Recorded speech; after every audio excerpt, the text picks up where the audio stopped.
What's going on, everybody? Cleepus Tech here, coming back at you with another video. In this video, I'm going to be giving you my full review of the Samsung Galaxy A04s and going over pretty much everything I can think of about it to help you decide whether or not it's the right phone for you. Now, as always, if you do end up wanting to learn more about it, definitely check out the description where we'll be linking to several other videos about the phone, as well as some information about pricing, availability, and some of my favorite smartphone accessories. But with that being said, let's get into it. So with the Samsung Galaxy A04s, we're getting a 6.5-inch 90Hz PLS LCD display with a 720p resolution, a PPI of 270, and a 20:9 aspect ratio. So for what it is, despite being kind of generic, most phones in this price range are going to have the same display. It is still pretty good. Despite only having a 720p resolution, the image is still decently sharp. The colors and brightness are pretty good, and in general, things do look at least okay. So while it's not going to be nearly as good as a 1080p display, if you're watching the occasional video every now and then or something like that, you're still going to get an okay experience. At 6.5 inches, the display is also decently large, so if you're doing something like reading, web browsing, that kind of thing, again, you are still going to get a pretty good experience here. And with a 20:9 aspect ratio, we are getting a decently tall and narrow form factor, so when you're in landscape mode doing stuff like watching videos, playing games, looking at photos, you're going to get a nicer, more immersive experience. Things in general are going to look a bit more cinematic. And if you're doing something like browsing the web or using social media, with a taller and more narrow form factor, you'll be able to fit a decent amount of content on the screen without having to scroll too much. And then with a 90Hz refresh rate, which is honestly pretty common at this point in 2023. Compared to a 60Hz display, the movement on the screen is going to be a bit faster and smoother, making the phone feel a little bit more premium to use. So in general, while not having the most amazing display ever, again, compared to pretty much every other phone in this price range, what we're getting here is honestly pretty similar. I do think for the average user, you will get a pretty good experience. Now for storage, with the Samsung Galaxy A04s, we're getting 64GB of internal storage with microSD card expansion. But now keep in mind, as of the recording of this video, the Samsung Galaxy A04s is not officially launched in the US. So if you're in the US, obviously you can still get it. And of course, since it's not being offered by US carriers right now, you're not going to get any of those crazy deals where you can get it for free or anything. But that being said, I do have a feeling that in the future, this phone, or at least some version of it, will eventually be offered by US carriers in the future. And if and when that happens, while this version of the phone in my hand does have 64GB of internal storage, I have a strange feeling that any US equivalent is going to only have 32. And while I have no way of knowing this for sure, I just wanted to mention it to make sure you're aware of the possibility. But that being said, again, this phone in my hand does have 64GB, which in my opinion is definitely a decent amount of storage. Now, of course, if you're more of a power user, if you're someone who's constantly downloading apps, games, stuff like that, 64GB is still going to fill up pretty quickly. At this point in 2023, with stuff like apps, the system, and just files in general getting larger and larger over time, 64GB is really not a lot of space. Maybe it was back in like 2010, but today it's really not. That being said though, for the average user, I do think it will be at least decent, as long as you're mindful of what you're putting on your phone, and you make sure to use that microSD card expansion to offload stuff like photos and videos whenever you can. So in that case, I do think it is acceptable. And compared to a lot of other lower end devices like this, lots of those phones only have 32. In fact, compared to the Motorola Moto G Play, for example, which at full price is pretty much the same price as this phone, the Moto G Play 2023 still only has 32GB, and while that phone is technically offered by US carriers, so you can probably get a better deal on it, still, the A04s isn't really that expensive anyway, so even spending a bit more to get double the storage in this day and age is probably worth it in my opinion. Now for security features, the Samsung Galaxy A04s does have Face Unlock, as well as a fingerprint scanner right here on the power key. So definitely nice to get both options here, but let's give the fingerprint scanner a try. There we go, one more time.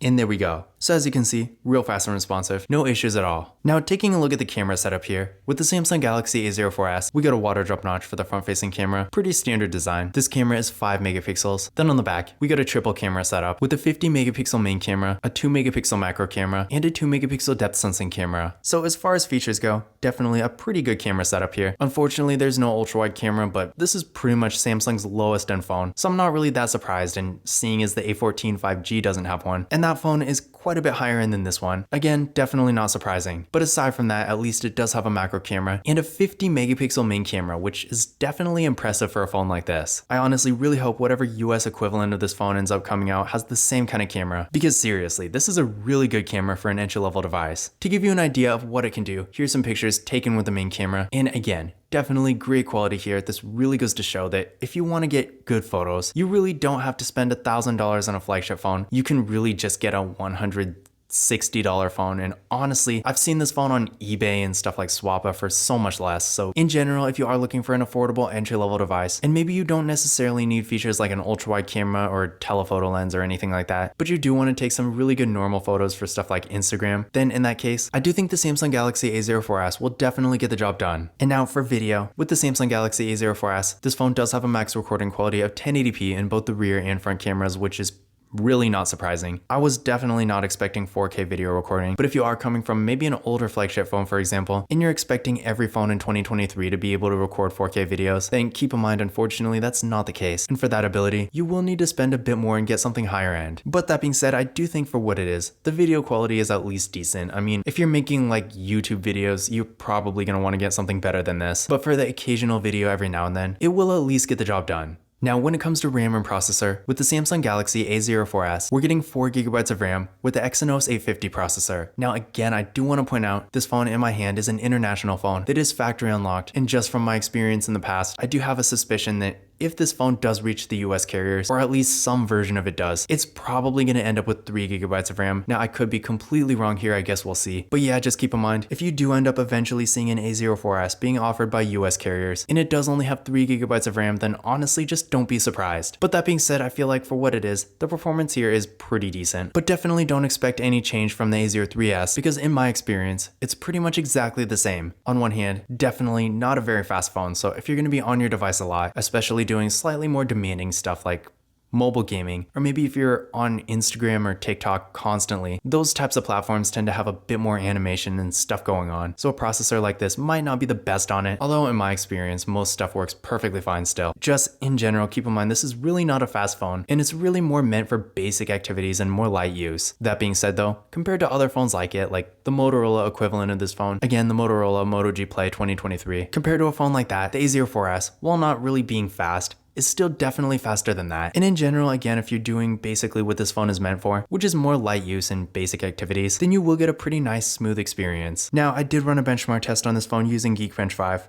And here are the results I got. So what I recommend doing is running this test on your current phone and then comparing your results to these. And that's going to give you a better idea of whether or not this phone will be an upgrade for you. In general, I feel like for a lot of people, unless you're coming from maybe an older lower end device, it's probably not going to be an upgrade per se, more like a lateral move. But I feel like it's definitely a good idea to see where this phone stands compared to yours performance wise, because that way you can at least make sure you're not getting a downgrade. Now for the battery, with the Samsung Galaxy A04s, this phone does have a 5000 mAh battery that also supports 15-watt fast charging, so definitely a great battery here. With the 5000 mAh battery, in the US at least, that's pretty much the largest battery you can get in a smartphone, so you can definitely expect some great battery life and longevity here. If you're in a situation where you're not always around a charger, but you still need to use your phone a lot, meaning of course you're going to need something that's actually going to last all day, then in that case, the Samsung Galaxy A04s is going to be a great choice. And when it comes to charging speeds, while not being amazing, pretty much no phone in this price range will be. So in my experience, for what it is, the charging speeds here are at least decent. As far as the software goes, with the Samsung Galaxy A04s, it does come with Android 13 straight out of the box. In addition to having the latest version of Android, knowing Samsung software support, you can also expect to get several other major updates in the future. And honestly, I feel like at this point in 2023, this is obviously going to change real soon, so by the time you're watching this, it might not even be accurate. But as of right now, in this price range, Samsung's really seem to be the only phones that actually have Android 13. So that just goes to show that in general, if having the latest version of Android is important to you, then any Samsung will be a great option. When it comes to other features, unfortunately, the A04s does not have NFC. Now, I'm not really surprised by this because not very many really low-end phones do have NFC, but just know, if you do want to use tap and pay, you are going to have to get a different phone. Now, another thing that's a little too bad about this phone, but not really surprising, is that with the Samsung Galaxy A04s, we're not getting stereo audio. Now, in case you don't know what this means, when a phone has stereo audio, if you're doing something like watching a video or listening to music, sound comes out of both the main speaker and the earpiece. But unfortunately with this phone, the earpiece is really only for phone calls. Other than that, when you're playing any kind of sound, it's only going to come out of the main speaker, which is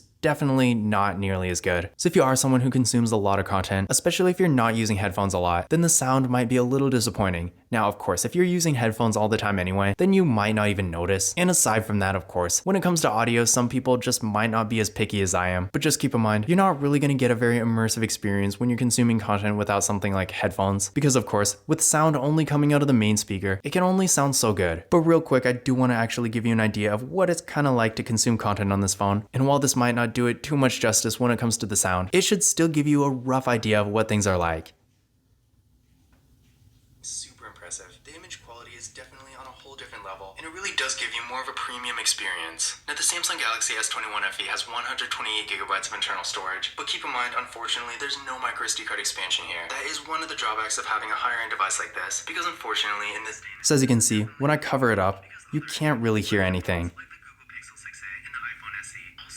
microSD card expansion. So if you do have a lot of photos and videos, for example, this might be... But aside from that, I definitely think the image looks at least decent. Samsung Galaxy S21 FE also does have another variant that has 256GB. So if you really want more storage than this, then you can spend just a little bit more and get it. But that being said... So in general, make of that what you will. I feel like if you're using headphones, which thankfully this phone does still have a headphone jack, unlike some of the higher end A-series phones, then I feel like in that case, you're really not gonna notice. But if you are like playing a video or music out loud, I guess it's okay for what it is, but still, in my opinion, in this price range, I have definitely heard better. But as far as the image quality and stuff like that goes, things at least do look good. I mean, I don't know about you guys, but when I'm watching YouTube videos, the quality always defaults to something super low anyway. So I feel like even with a 1080p resolution, unlike my iPhone 13 or my Samsung Galaxy S21 FE, when I remember to switch it to higher quality, then yeah, it's like incrementally better. But to be perfectly honest, when I'm watching YouTube videos, for example, I always forget to change the quality. So even on a phone that has a 1080p resolution or higher, I end up watching the videos in like 480p anyway. So honestly, again, even though this phone does only have a 720p resolution, I feel like in general, when you're consuming content on this phone, like watching videos and stuff like that, while a 1080p resolution would have been nice, I feel like you are still gonna get a pretty good experience either way. Now, taking a look at the overall design here, I do think it's pretty decent, although just like with a lot of things about this phone, it's really nothing unique or special. It's pretty much a generic entry-level phone kind of design. I feel like entry-level phones have looked pretty much the same for the last 5 years or more, but I wasn't really expecting anything crazy, and most people are probably going to be using a case anyway, so it's not really that big a deal. And speaking of using a case, luckily this phone, while not being the slimmest phone I've ever seen, in fact, compared to the Samsung Galaxy A03s, I feel like it actually is a little bit more bulky, but even then, if you do use a case, I still feel like it's going to be perfectly fine. And as far as the build quality goes, it is pretty good too, so the phone doesn't feel like it's going to fall apart, and it does have an okay amount of weight to it. So when it comes to the design and materials and stuff like that, I really have no complaints. But in conclusion, my general thoughts about the Samsung Galaxy A04s. For what it is, I feel like in most ways, it's really nothing special. I mean, again, keep in mind it's not officially launched in the US as of right now, so you will have to get it factory unlocked, which in my opinion isn't really that bad. But if you are getting an unlocked phone, as opposed to getting something similar for free through a carrier, it has to have at least some benefits, and with this phone, luckily it sorta does. First of all, again, the 64GB of internal storage. I do think, especially for a more affordable entry-level phone like this, that is really good. And if you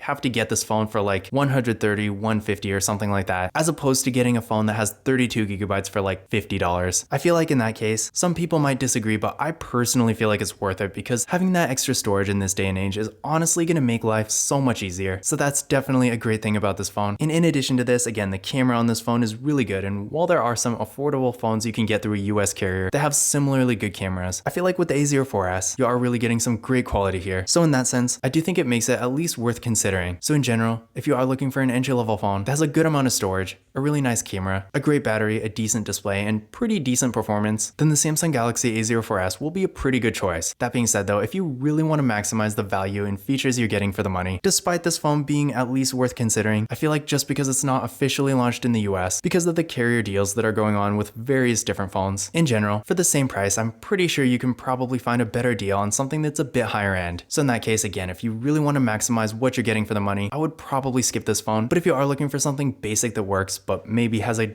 decent amount of storage and a good camera, I do think the Samsung Galaxy A04s is really not a bad choice. But this concludes my review of the Samsung Galaxy A04s. Again, if you want to learn more about this phone, definitely check out the description, where I will be linking to several other videos about it, as well as some information about pricing, availability, and some of my favorite smartphone accessories. But that's it for this video. If you enjoyed it and found it useful, be sure to give it a thumbs up and hit that subscribe button. Don't forget to follow Kalipis Tech on Twitter and Instagram. And as always, I will see you in the next video.